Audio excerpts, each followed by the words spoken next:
I'm so excited to do this conversion on this Suzuki 1500.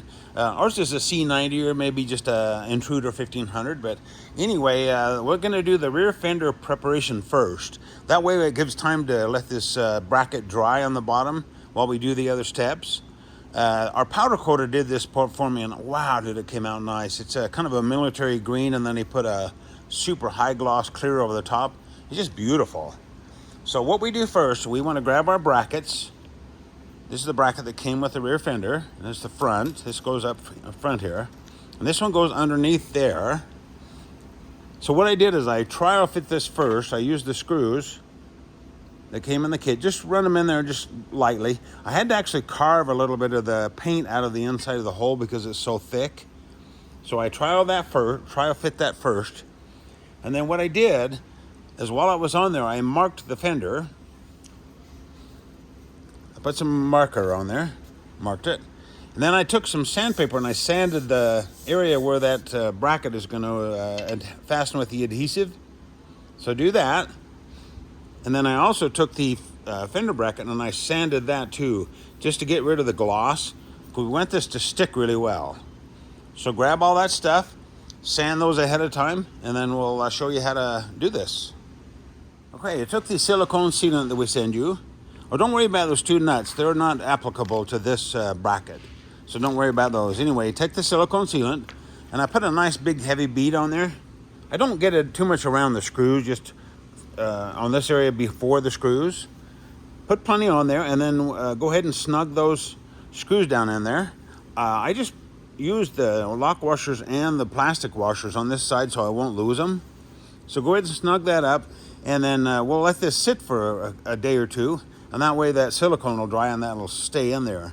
The reason we do this is because when you take the fender on and off, you want this to stay with the fender. Before we let that dry, we'll go ahead and put the front bracket on. Now we want to install this bottom or front bracket. What we do is we take the two brackets apart and we take the nut off. We have the nylock nut screwed on there temporarily just for when you're shipping purposes.